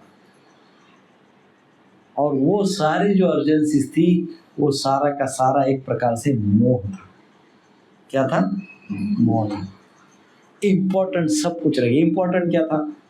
मैं कौन हूँ, मेरे जीवन का उद्देश्य क्या है, मैं भगवान किसके साथ अपने संबंध को मजबूत कैसे बनाऊं, सुदृढ़ संबंध कैसे बनाऊं, ये सब इम्पोर्टेंट था। मैं अपने मनुष्य जीवन के सारे कर्तव्य कर्म करते हुए भगवान के साथ स्वीट रिलेशनशिप कैसे बनाऊं, ये इम्पोर्टेंट था। इम्पोर्टेंट था ये, है कि नहीं? पर सब इम्पोर्टेंट बातें साइड में हो जाती है, अर्जेंट बातों को हम अटेंटिवली करते जाते हैं, और फिर हम बहुत ही बड़ी दलदल में फंसते जाते हैं। भगवान हमको इस श्लोक में सबको अलर्ट कर रहे हैं, दलदल के प्रति अलर्ट कर रहे हैं। बी अलर्ट, दलदल में नहीं फंसना है हमको। हम जान रहे हैं धीरे धीरे चीज़ों को, अब हमको दलदल में नहीं फंसना है। हमको अर्जेंट का लिस्ट करना है और इम्पोर्टेंट का भी लिस्ट करना है। हमको पहले हमारी आइडेंटिटी लिखना है, फिर अर्जेंट और इम्पोर्टेंट की लिस्ट करना है। और first priority is the creator, जिसने सब कुछ क्रिएट किया, जिसके ओनरशिप में सब कुछ है। हमको उसको फर्स्ट प्रायोरिटी देनी होगी कि मैं उसको स्मरण, उनके रिलेशन में रहूँगा, उनके साथ कनेक्टेड रहूँगा, उनके साथ रिलेशनशिप मेरी स्ट्रांग रखूँगा। फर्स्ट थिंग वो, और फिर बाकी सारे अर्जेंट जो काम है वो लिखना। सो अर्जेंट एंड इम्पोर्टेंट दो कॉलम करके दोनों बातों को लिखना। क्या करेंगे? जर्नल लिखेंगे रोज, डायरी राइटिंग, डेली डायरी में 4 कॉलम करो। 4 कॉलम कौन से? पहला पहला इम्पोर्टेंट, दूसरा अर्जेंट, तीसरा नॉट अर्जेंट, चौथा नॉट इम्पोर्टेंट। 4 कॉलम करो। रात को सोने के पहले 5 मिनट लगेगा, सोने के पहले थोड़ा विचार करो कि आज कौन सा काम कौन से कॉलम में लिखना है। मैंने इम्पोर्टेंट काम किया, बस उसका पैराग्राफ के पैराग्राफ नहीं लिखना है, एक वर्ड में लिखना है बस। इम्पोर्टेंट काम क्या किया, एक वर्ड में लिखो, ये इम्पोर्टेंट किया, ये इम्पोर्टेंट किया। अच्छा ठीक है, इम्पोर्टेंट था। अर्जेंट में क्या किया? अर्जेंट काम कौन से अर्जेंट काम किए? नॉट इम्पोर्टेंट कौन सा काम किया? इम्पोर्टेंट नहीं था लेकिन किया। नॉट अर्जेंट नहीं था। कई काम आपको ऐसे मिलेंगे उसमें जो इम्पोर्टेंट भी नहीं थे और अर्जेंट भी नहीं थे। कई काम ऐसे निकलेंगे जो इम्पोर्टेंट भी नहीं थे और अर्जेंट भी नहीं थे, लेकिन आपने बहुत समय उस पर दिया। और ये विलन हमारे जीवन में एक ही है, वो कौन है? मोबाइल। ये क्या कराता है हमको? अर्जेंट भी नहीं। आप देखो, कभी यूट्यूब में अमुक चीज लेने के लिए बैठे, मान लो किसी का लेक्चर सुनने के लिए बैठे, लेक्चर हो गया 10 मिनट का। लेक्चर कितने का? हार्डली 10 मिनट का। 10 मिनट का लेक्चर हो गया सुनना। अब कुछ बीच में एक आ गया, पॉपअप आ गया, अरे ये उसको देखा, उसको 1 घंटा का पता ही नहीं चला, 1 घंटा गया। फिर उसमें और दूसरा एक पॉपअप आ गया, उसको भी देख लिया, और 1 घंटा, 3 घंटा चला गया यूट्यूब। बैठे थे कितने के लिए? तो this is not urgent and not important. देखेंगे आप कि कई बाहर के कोई मिल गया, बात करते बैठे, नॉट अर्जेंट नॉट इम्पोर्टेंट। समय गया। कल का जो दिन गया ना प्रभु, कल की तारीख क्या थी? 8 तारीख। आप कितना भी करोड़ रुपया खर्चा करो, भगवान को बोलो कि मेरे को फिर से 8 तारीख में जीना है, पॉसिबल है? गया, वो गया, वो चला गया, वापिस नहीं है। कोई बिलियनरी ट्रिलियनरी, कोई इंद्र चंद्र ब्रह्म, कोई भी वो भी नहीं ला सकते बाहर उसको, गया। और हमने क्या किया? ये मिला, उससे बात किया, बाजार में घूमते बैठे, चटई डाल के बैठ गए। कहने का मतलब हम इतने सारे अननेसेसरी चीजों में फंसे हुए रह गए, इसी को भी दलदल कहते हैं। हमारे जो क्लटर्स है ना, क्लटर्स, घर में क्लटर होते हैं तो हम फेंक देते हैं, इधर भी क्लटर बहुत सारे होते हैं, उसको भी निकाल के फेंको। हमारे बिहेवियर में बहुत क्लटर होते हैं, उसको भी कट ऑफ करो। सो जो not urgent and not important को डिलीट करना शुरू करो, थोड़ा थोड़ा, धीरे धीरे। एक दिन में सब करो ऐसा नहीं, लेकिन एक टाइम बाउंड होके उस चीज को कम करो, जो अर्जेंट भी नहीं है और जो इम्पोर्टेंट भी नहीं है, उसको रिड्यूस करो। नहीं तो मोह के दलदल में फंसा देंगे हमको, बिल्कुल फंसा देंगे 100%। तो हमको उसमें नहीं फंसना है। तो इस प्रकार से इम्पोर्टेंट को यदि हम जानते हैं, तो इम्पोर्टेंट को जानकर भी अर्जेंट के चक्कर में फंसे रहना, ये जो है ना, ये अपने जीवन को समाप्त कर देने वाली बात है।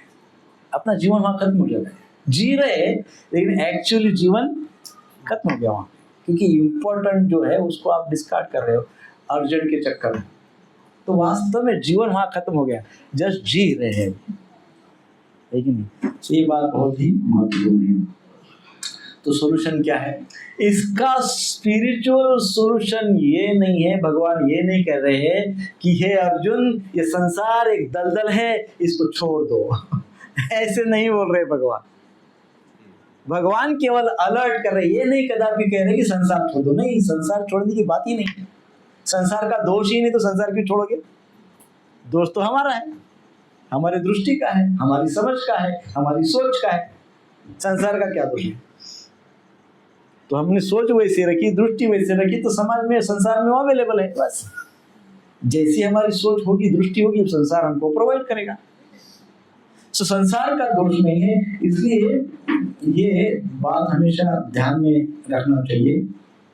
जो स्टोरी हमने कही, एक ही बात हमेशा ध्यान में रखना चाहिए। Spiritual solution of all this thing is, जैसा कि स्टोरी में हमने कहा था, अपने आप को ये प्रश्न पूछना चाहिए था, हमेशा चाहिए रहना, पूछते रहना चाहिए। प्रश्न ये है कि मैं निकला किस लिए था? मैं निकला किस लिए था? समझ गए ना? स्टोरी में वो व्यक्ति जो है, अपने मिरर के एक व्यक्ति, वो किस लिए निकले वो साइड में छोड़ दिया उन्होंने और बाकी कामों में उलझ गए। सो मैं निकला किस लिए था? The purpose of life, the main purpose of life, मैं निकला किस लिए था? ये सारी बाकी चीजें, सारा संसार करते हैं, जीव प्राणी सब करते हैं, लेकिन मेरा पर्पस क्या था? मैं जन्मा किस लिए? मेरा पर्पस क्या है? जीवन का पर्पस क्या है? मैं निकला किस लिए था? ये प्रश्न बार बार पूछते रहेंगे और इस प्रकार से हम उसका उत्तर भी पाते रहेंगे। इस संसार में केवल अपना करियर सेटल करना, घर बनाना, गाड़ी बंगले मोटर खरीदना, अपनी सारी समस्याओं को, भौतिक समस्याओं को सॉल्व करना, केवल इतने यही कामों के लिए हम आए हैं क्या? ये तो प्रभु जी बाय डिफॉल्ट है, वो करना ही पड़ेगा, वो बाय डिफॉल्ट है।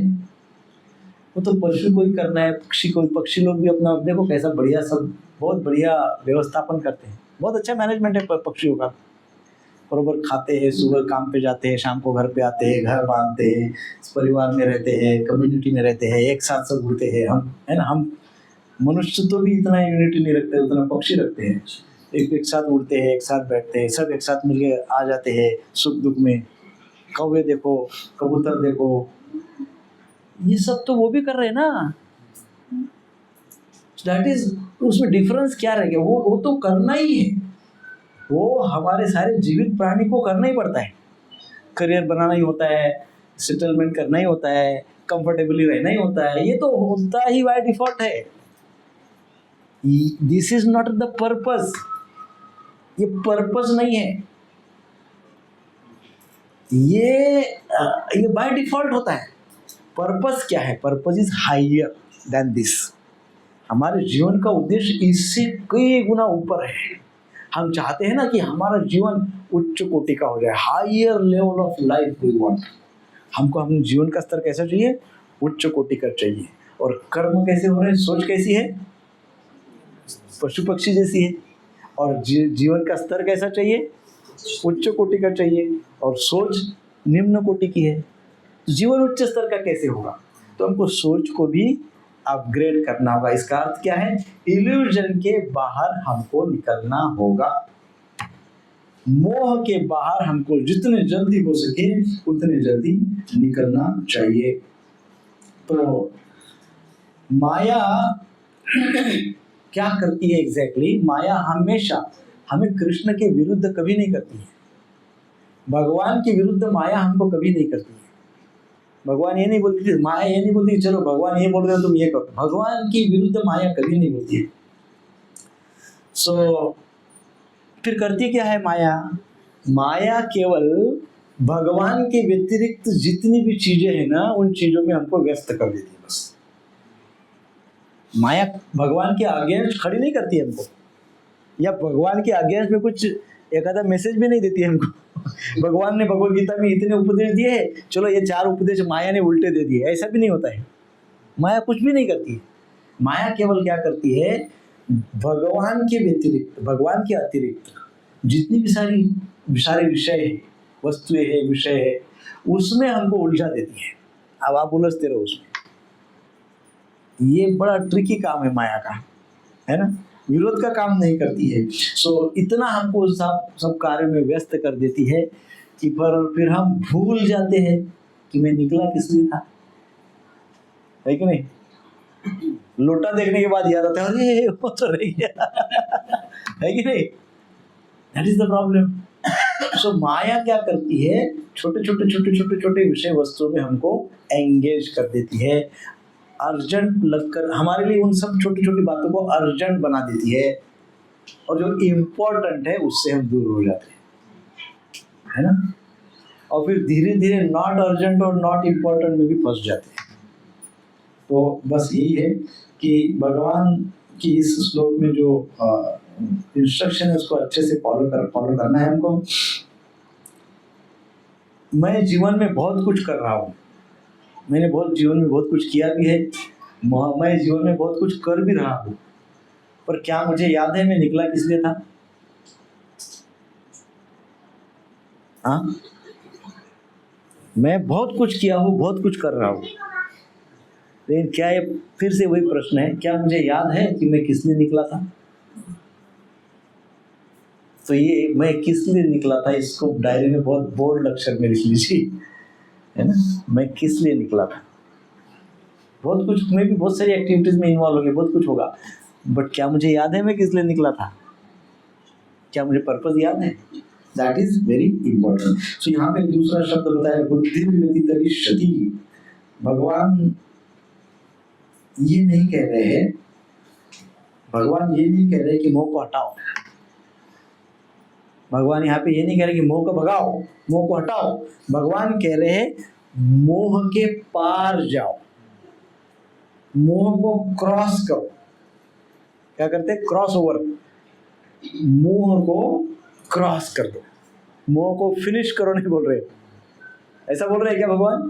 क्योंकि मोह फिनिश होता नहीं है, मोह को फिनिश नहीं करना है हमको, मोह को क्रॉस ओवर कर रहे हैं, मोह के पार जाना है। सो भगवान यदि चाहते तो यहाँ भगवद गीता में कह सकते थे कि मोह को नष्ट करो, पर भगवान मोह को नष्ट करने की बात नहीं कह रहे, उनको वैसा नहीं कहना है। वो कह रहे बुद्धिर अतिरश्यति, अर्थात तुम्हारी बुद्धि उस दलदल के पार कर जाएगी। तो तुम्हारी बुद्धि है वो क्या हो जाएगा? उस दलदल के पार हो जाएगी।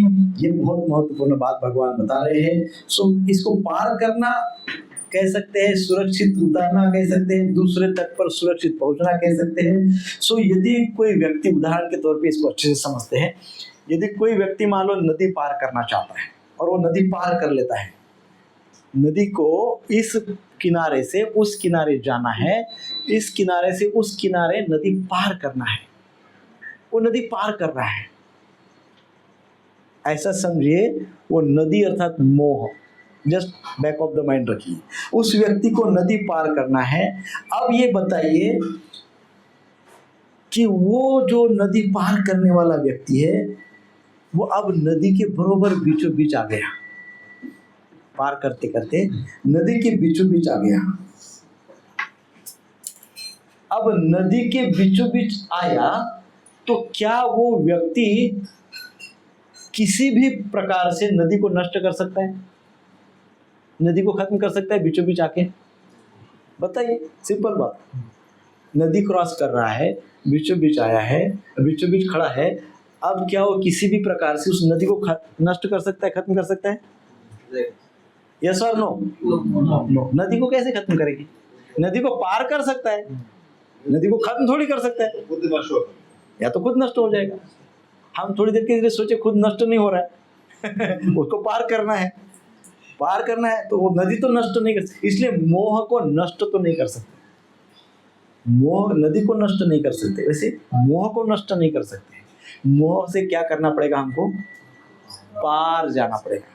जब वो पार जाने वाला व्यक्ति धीरे धीरे धीरे करके नदी के उस पार चला जाता है, नदी के उस पार चला जाता है, तो उस पार जाने के बाद,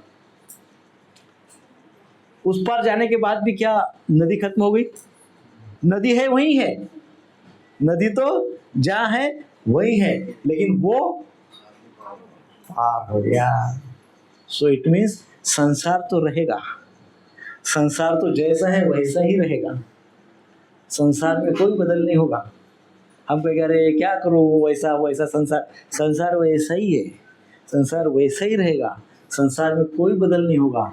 लेकिन हमको संसार नष्ट भी नहीं होगा, माया नष्ट भी नहीं होगी, मोह नष्ट भी नहीं होगा, संसार नष्ट भी नहीं होगा, कुछ नहीं होगा लेकिन हमको पार करना। भगवान ये उपदेश दे रहे हैं, बुद्धिरतिरिष्यते, अर्थात भगवान बोल रहे हैं अपने सात्विक बुद्धि से, बुद्धि का उपयोग करके, और बुद्धि को कैसे, बुद्धि को कृतज्ञता के भाव में लाकर, बुद्धि को आध्यात्मिक मोड़ में लाकर हम इस मोह रूपी नदी को पार कर सकते हैं, मोह रूपी दलदल को पार कर सकते हैं।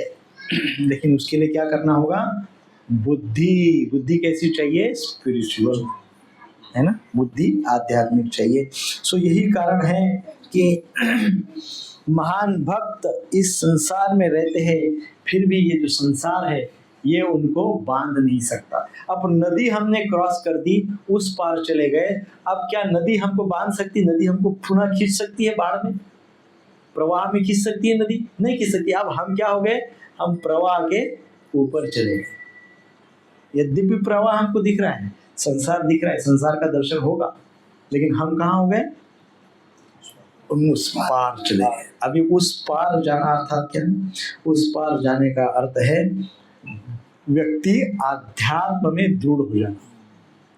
आध्यात्म, स्पिरिचुअलिटी में जब व्यक्ति स्टेबल हो जाता है, फिक्स हो जाता है, फोकस्ड हो जाता है, अवेयर हो जाता है, तब उस व्यक्ति को नदी तो दिखती है, मोह तो दिखता है, माया तो दिखती है, संसार तो दिखता है, लेकिन दूर से। कैसे? दूर से, उसको स्पर्श नहीं होता है, दल दल के वो बाहर रहता है। कब? जब व्यक्ति आध्यात्म में फिक्स होता है, भगवान के नाम में फिक्स हो जाता है, तब व्यक्ति को इस सारे इन सब बातों का दर्शन तो होता है, दिखता तो है, परंतु इसमें वो व्यक्ति फंसता नहीं है। सो ये ध्यान दीजिए कि ये बहुत महत्वपूर्ण बात है। प्रभुपाद कहते हैं कि, प्रभुपाद जी का विशेष वाक्य, जब व्यक्ति भगवत भाव में, आध्यात्मिक भाव में दृढ़ हो जाता है, तो फिर संसार के सारे आकर्षण, माया के सारे नुस्खे और दलदल, कितनी भी गहन दलदल क्यों न हो, वो सारे दलदल का प्रभाव सब कुछ शून्य हो जाता है। जब व्यक्ति दृढ़ हो जाता है, स्टेबल हो जाता है, कमिटेड हो जाता है, कंसिस्टेंट हो जाता है, तब उसके साथ ये सब का प्रभाव नहीं रहता है। हरे कृष्णा कृष्णा कृष्णा हरे हरे, हरे राम राम राम हरे हरे। तो इच्छाओं को जीरो नहीं करना है, कामनाओं को जीरो नहीं करना है, केवल दिशा बदलना है। इच्छा जीरो नहीं हो सकती, डिजायर्स को जीरो नहीं कर सकते, डिजायर्स की दिशा चेंज कर सकते हैं। नहीं तो डिजायर्स हमको, इच्छाएं हमको दलदल में फंसा देगी, यदि हम उसकी दिशा चेंज करेंगे, स्पिरिचुअलिटी की ओर ले जाएंगे, नाम की ओर लेके जाएंगे भगवान के, तो क्या होगा, तो हम दलदल में नहीं फंसेंगे। प्रभुपाद जी कहते हैं कि इस संसार को दूर से देखने में बहुत आनंद है, इस संसार को भोगने में तो दुख है, दूर से देखने में बड़ा आनंद है। दलदल को दूर से देखो, हाँ गुलाब के फूल क्या होते हैं, कमल के फूल उसमें उगते है कि नहीं, कमल दूर से तो कितना मनोरंजन होता है, बहुत बढ़िया सुंदर है। दूर से देखो, अंदर घुसोगे तो फिर पड़ जाओ, है कि नहीं। तो इसी प्रकार से कुछ बातें जो इस श्लोक में हमने कही है बहुत महत्वपूर्ण है, हमारे डेली लाइफ के लिए आवश्यक है, हमारे जीवन के अपग्रेडेशन के लिए अति आवश्यक है, हमारे चेतना को उच्च स्तर पर ले जाने के लिए अतिशय आवश्यक है, दलदल से निकलने के लिए अतिशय आवश्यक है, जीवन को यशस्वी बनाने के लिए अतिशय आवश्यक है। हरे कृष्णा कृष्ण कृष्ण हरे हरे, हरे राम राम राम हरे हरे। तो ये ध्यान में रखिए, हमको भक्ति में कंटिन्यू रहना है। भक्ति माया से लड़ती नहीं है, भक्ति मोह से लड़ती नहीं है, भक्ति किसी से भी लड़ती नहीं है। भक्ति क्या करती है, भक्ति केवल कृष्ण का प्रकाश, भगवान का प्रकाश डाल देती है बस। तो भगवान के प्रकाश से बाकी सब फीके पड़ जाते हैं। सो भक्ति केवल इतना, किसी से लड़ाई झगड़े करती नहीं है भक्ति न माया से, न संसार से, न दलदल से, न किसी से। भक्ति क्या करती है, भगवान के प्रकाश में हमको ले जाती है ना, भगवान के प्रकाश में, कृष्ण का प्रकाश हमारे जीवन में लाती है, भगवान का प्रकाश हमारे जीवन में लाती है। That is very important. So इस प्रकार से हमने ये देखा है अर्जुन की चेतना कैसे बदली है, हम आगे देखेंगे। श्रील प्रभुपाद जी की इंस्ट्रक्शंस हमने देखे हैं। अब केवल एक ही बचा है कि हम अप्लाई कैसे करेंगे, अपने जीवन में अप्लाई कैसे करेंगे। हम तो जब अपग्रेडेशन की बात आती है, जब हमको आध्यात्म की बात आती है, जब हमको नाम जप वगैरह की बात आती है, तो हम तो सारी जिम्मेदारी परिस्थितियों पर डाल देते हैं। क्या करे, परिस्थिति ऐसी है, नहीं हो पाता है। परिस्थिति बदलो, परिस्थिति बदलो, माइंडसेट बदलो, परिस्थिति बदलो। वो एक अर्नेस्ट शैकल्टन नाम के एक ये थे, वो एक्सपीडिशन पे जाते थे, आपने नाम सुना होगा इतिहास में। तो उनका एक ही काम था, वो बड़े बड़े कॉन्टिनेंट का सफ़र करते थे, घूमने के लिए निकलते थे, लोगों को साथ में ले जाते थे। उनके साथ बहुत सारे वो लोग जाते थे जो इस प्रकार में इंटरेस्ट रखते हैं। तो 1914 में जब सर अर्नेस्ट का साउथ पोल में उन्होंने यात्रा निकाली, 1914 में साउथ पोल की उन्होंने यात्रा निकाली जहाज में, शिप में, जहाज में। वो स्पेशल एक्सप्लोरेशन के लिए जब जाते तो अलग प्रकार के शिप वगैरह होते हैं वो।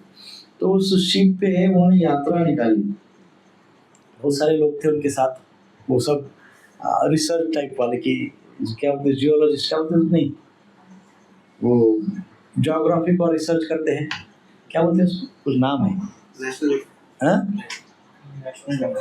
नहीं वो तो चैनल का नाम है। ज्योग्राफी को रिसर्च करने के लिए निकलते हैं, ये पोल वो पोल, यहाँ वहाँ जाते हैं, आप समझ गए जो बोलना चाहते हैं, जो भी है। तो वो निकले कुछ लोगों को लेकर निकले, और हाँ जो भी आप समझ गए। तो फिर वो गए, अब वो जहाज में जा रहे एक्सप्लोर करते, साउथ पोल जा रहे हैं। इट्स नॉट सो इजी ना, ऐसा साउथ पोल गोवा जाने जैसा थोड़ी है, साउथ पोल जा रहे हैं साउथ पोल जा। अब उनको अचानक याद आया, उनको साउथ पोल की वो मिशन था, उनको सक्सेस होना था उसमें, लेकिन उनका वो जो जहाज है वो उधर फंस गया बर्फ में, उसमें बुरी तरह से फंस गया। और फंस गया तो निकल नहीं पा रहे थे, कई दिन बीत गए, वो फंस गया, निकल ही नहीं रहा। अब उनको समझ में आ गया कि अब तो यहाँ से निकलना मुश्किल है, अब कुछ ऑप्शन ही नहीं है। वहाँ पड़े ही हो सकता है उनकी मृत्यु हो जाती है।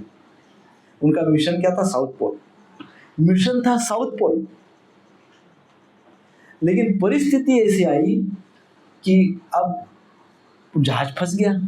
तो उन्होंने क्या किया, उन्होंने सबसे इमीडिएट सोचा कि जो मेरे साथ जो लोग हैं, अब मेरा मिशन है इनको बचाओ। मेरा मिशन क्या है? मेरा मिशन है इनको बचाओ। यदि ये मिशन लोगों को बचाने का नहीं होता और वो वहीं धरे के धरे बैठ जाते, परिस्थिति क्या करें, सिचुएशन है, क्या करें, बैठो, तो क्या होता था? समय उनको कोई फैसिलिटी देता था क्या? अच्छा कोई बात नहीं, परिस्थिति है, समय बोलता ठीक है कोई बात नहीं मैं रुक जाता हूँ। समय भाई मेरी परिस्थिति बहुत प्रतिकूल है, ऐसी है वैसी है, तो समय ऐसा काल ऐसा सोचता है कि अरे अरे इनकी मीरा रोड वालों की परिस्थिति जरा गड़बड़ है, प्रतिकूल है, थोड़ी देर के लिए अभी मैं थोड़ा रुक जाता हूँ, समय रुक गया। ऐसा होता है कभी? भाई परिस्थिति को कब तक आप दोषी बनाएंगे? परिस्थिति का एक्सक्यूज कब तक देंगे? समय तो अपना काम कर रहा है ना। आप कितना भी परिस्थिति को एक्सक्यूज करो, समय तो रुक नहीं रहा है। तो इसलिए हमको क्या करना है, ऐसी परिस्थिति को दोष न देकर हमारे जो पर्पस है वो पर्पस को फुलफिल करना है, पर्पस को फुलफिल करना है, पर्पस की ओर प्रति कॉन्शियस होना है और दलदल में नहीं फंसना है। हरे कृष्णा कृष्ण कृष्ण हरे हरे, हरे राम राम राम हरे। तो मोह जो है वो हमेशा हमारे पर्पस को विकृत बना देता है। हमारे जीवन के उद्देश्य को मोह क्या करता है? विकृत बना देता है। सो बी केयरफुल अबाउट, है ना। मोह के प्रति हमको केयरफुल होना पड़ेगा, नहीं तो हमारे जीवन का उद्देश्य विकृत हो जाएगा। हमेशा ध्यान में रखना है, मैं निकला किस लिए था, है? और इसलिए हम लोटा लेके तो पूरा समय नहीं लेके घूमते, हम गले में कंठी डालते हैं। तो इसमें हमको मालूम पड़ता है मैं निकला किस लिए हूँ। ये हमको याद दिलाती है हमेशा, मैं निकला किस लिए हूँ, है कि नहीं। गले की एक कंठी है, इधर टाइट भी है बताती है, याद दिलाती है निकला किस लिए है ऑलवेज, है कि नहीं। तो ये बात को ध्यान में रखना है। हरे कृष्ण कृष्ण कृष्ण हरे हरे, हरे राम राम राम हरे। श्रील प्रभुपाद की जय। तो आज का सेशन यहाँ पे हम समाप्त करते हैं और